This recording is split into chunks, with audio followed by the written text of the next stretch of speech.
continuation of reading of the book by George Trevelyan, A Vision of the Aquarian Age, the Emerging Spiritual Worldview.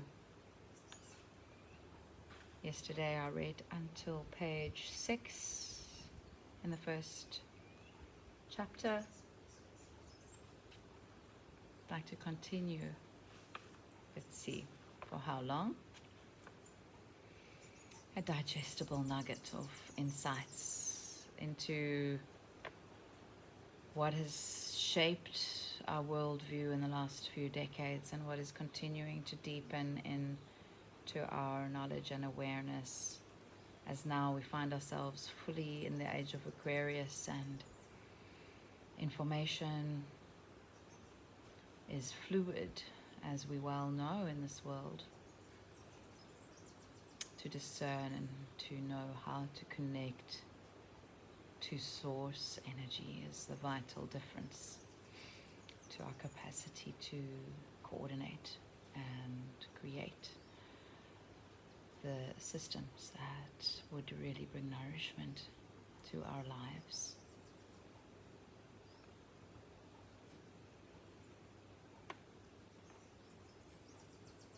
I read. The emerging worldview is essentially simple. Grasping it requires no great intellectual effort, only a flexibility of thought, a readiness to delight in change, a resilience and youthfulness of attitude, regardless of how many years we may have lived. A materialistic culture like our own might be described as outward-looking. It is preoccupied with facts and things, with the getting of more facts and things, with desires and their satisfaction. One tacit assumption of such a culture is that matter is the primary reality, if not, indeed, the only one. If there are spiritual values, these are not permitted to interfere with daily life.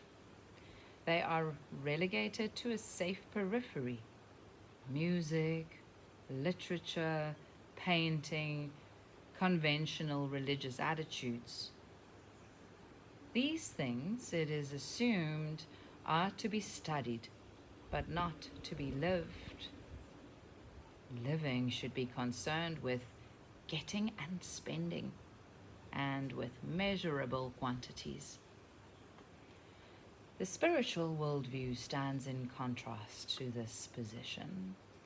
It sees the world of creative spirit as primary, a realm of absolute being and creative intelligence, from which matter and the phenomenal or material world are derived.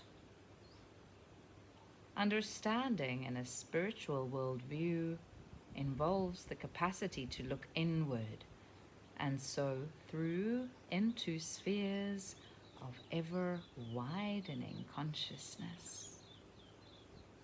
William Blake, that seer of the New Age, wrote that his task as teacher, artist, and poet was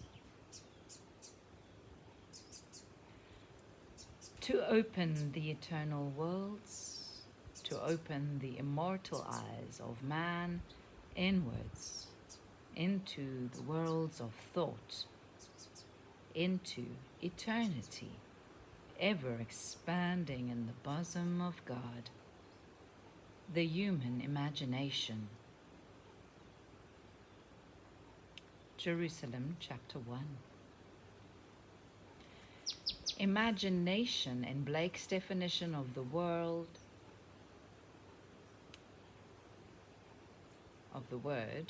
imagination in Blake's definition of the word is the faculty that opens in us the vision of the divinity in all living things and leads to higher knowledge and intuition. And it is imagination in this sense that is confirming in many minds today the reality of higher worlds, coalescing the vision and hope of a new society rising from our fragmented, chaotic, and crumbling civilization. The spiritual worldview is a vision of wholeness, an apprehension of the essential unity of all life. Increasingly, our minds and hearts are recoiling from the concept that the universe is a mere dead mechanism of gaseous bodies turning through infinite aeons, with life but a chance accident for a brief span on this tiny planet. In more and more minds today, there is a deepening conviction that the whole is alive and is the work of mind, of some intelligence. Behind all outwardly manifested form is a timeless realm of absolute consciousness. It is the great oneness underlying all the diversity, all the myriad forms of nature. It may be called God, or may be deemed beyond all naming, and therefore, as in the East, be called that. If one is of an agnostic turn of mind, one can refer to it as creative intelligence. But from it derive all archetypal ideas which manifest in the phenomenal world. For that world issues ultimately from spirit, and its forms might be conceived as frozen spirit. The quality of being permeates everything, suffuses everything. Divinity is therefore inherent everywhere. As Blake says, every rock is deluged with deity.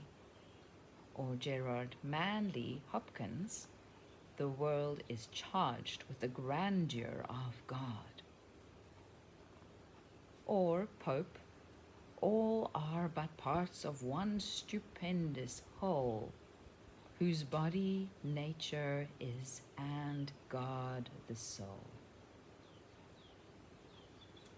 Or Goethe, all that is transitory is but parable. The world of nature, in short, is but a reflection of the eternal world of creative imagining. The inner core of man, that which in each of us might be called spirit, is a droplet of the divine source. As such, it is imperishable and eternal, for life cannot be extinguished.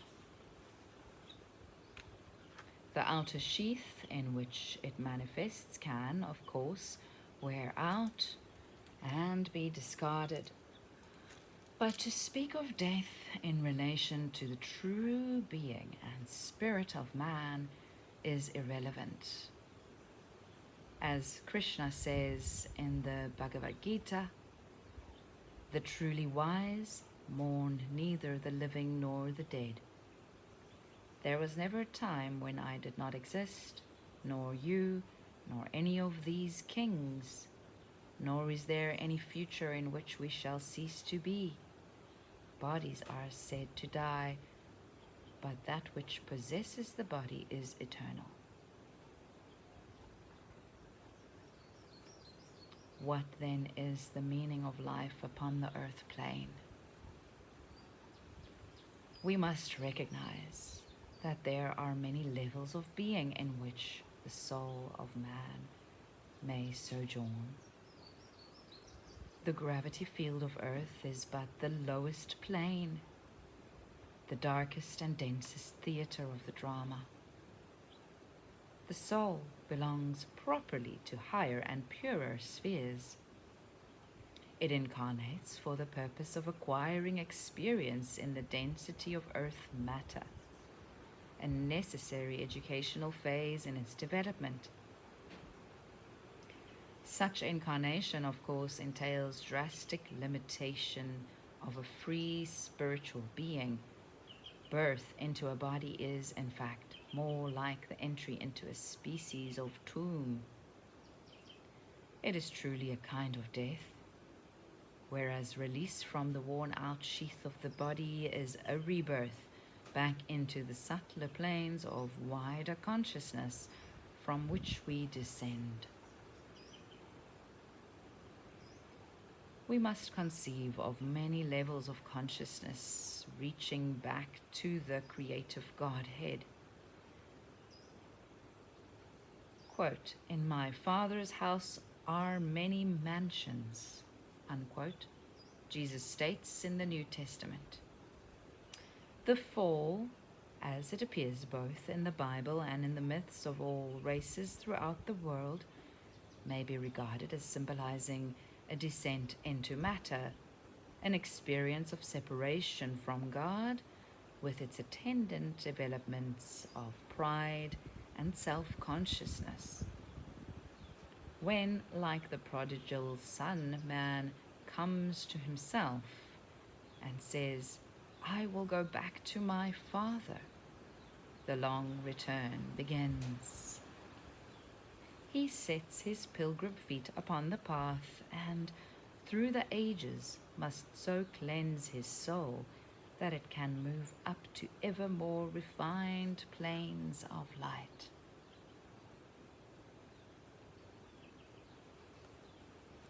Needless to say, I am using the word soul rather loosely to imply the imperishable entity in man.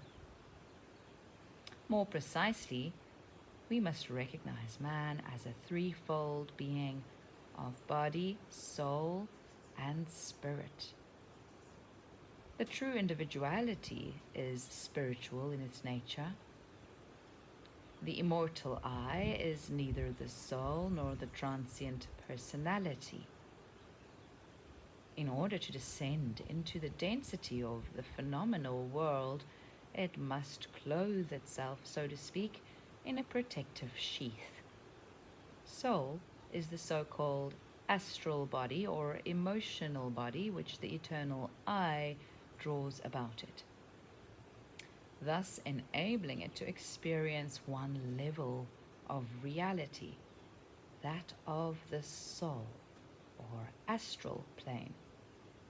In like manner, from the great pool of etheric forces, the eternal I draws together the etheric body, a network of vital forces which serve to hold together the particles and vortices of energy which comprise the physical body.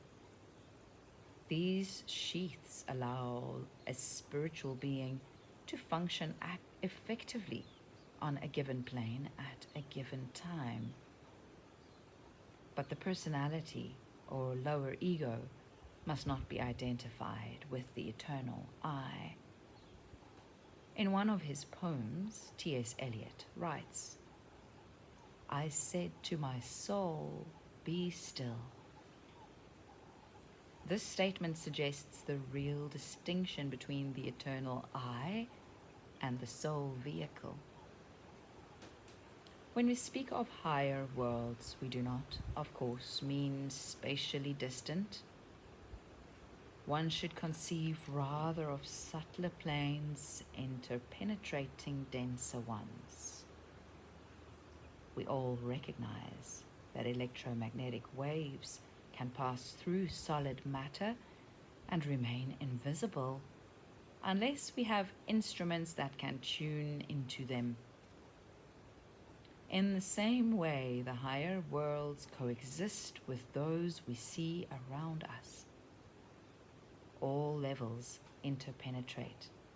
All levels are consubstantial. It is not a long journey in space to the higher worlds. On the contrary, the higher worlds have nothing to do with our conceptions of time and space. If one asks where the higher worlds are to be found, The only answer is wherever the mind can direct itself to them.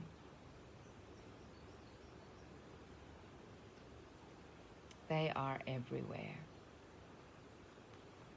But we must learn to tune in to a higher frequency state than that available to our five senses. Our senses are tuned to receive the vibrations of matter. They are thus the instruments by which we function in our earth bodies. They may be conceived as filters which allow only a little of the life of the cosmos to penetrate the human consciousness. This is admirably expressed by Martin Armstrong's poem, The Cage. Man, afraid to be alive, shuts his soul in senses five.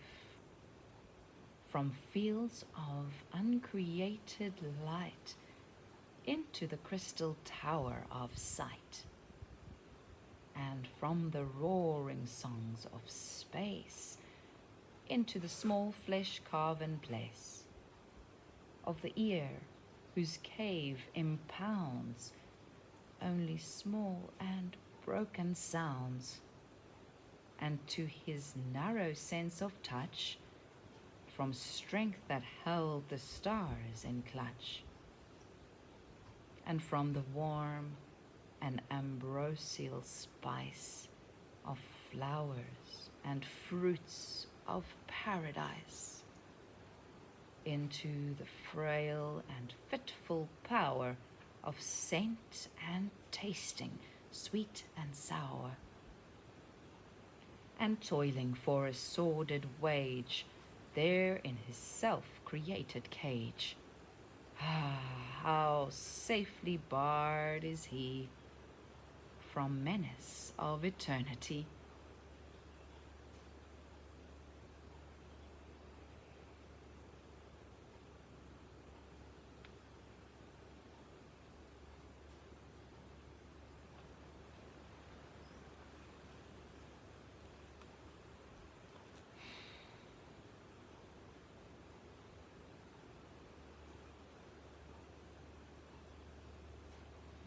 In some of us, there is a longing, a hunger to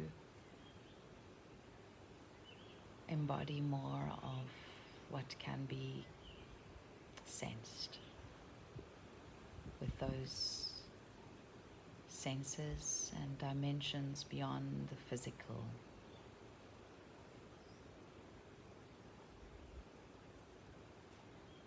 And for us, those that, like me, seek such a path, sound is a potent, ever-present companion to reveal to us vibrationally more and more and increase our capacity to receive that impulse and to translate our connection to the spark of life force into manifested form here in this life in a way that is incorruptible due to its natural rootedness in that eternal life, that which for so many are called a menacing chaos.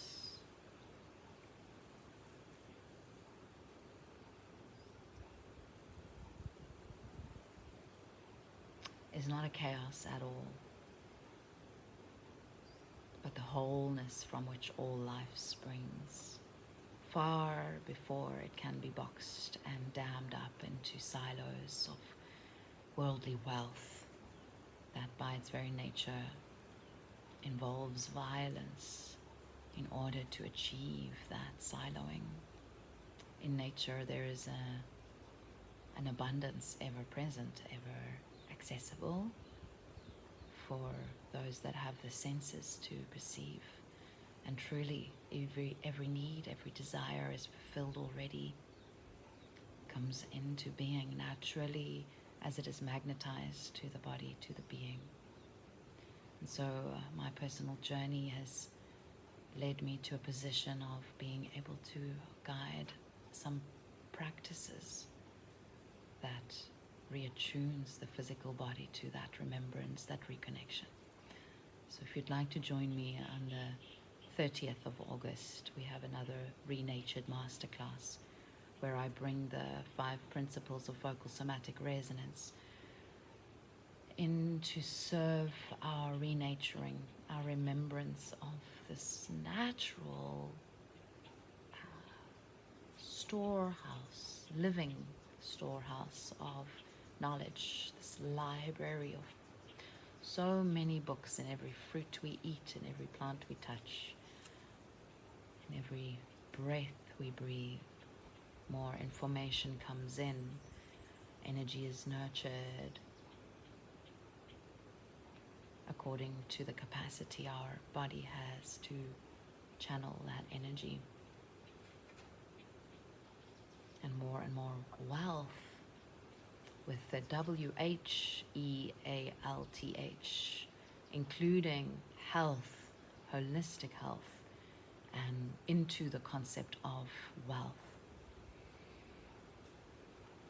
This is the emergent outcome currently taking place on the earth within communities and between communities and individuals that have been striving to realign ourselves to natural wealth, natural abundance, natural wisdom. So we use principles from permaculture, principles from natural design. We look to the fractal world of nature to reculturalize ourselves into this reconnected state or fluid state of being.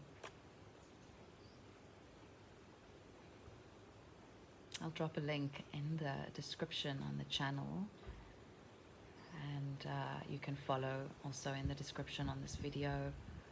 Register on regenerativecultureswork.com/renatured. Join me. I'll guide the peer learning session, and there's a lifelong access group where our peer learning can flourish and flow, and we can cultivate our community that actively is seeking and enacting the renaturing of our physiology, to have the capacity to hold the higher realms and play that part in this world, that we may create systems that are in alignment with source, with life, with that spark of life that gives life to the forms that we see in nature. Tomorrow I'll read a bit more, and we'll continue some musings and sometimes some musical space holding. For now, I listen to the breeze in the trees, observe the misty, dewy rain that is whirling around in the air, and listen to the birds' song as the music of the spheres are ever present, ringing through our ears, contributing to their very being.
I'll also drop a link in the description to a beautiful song that I'd like you to listen to when you have a moment.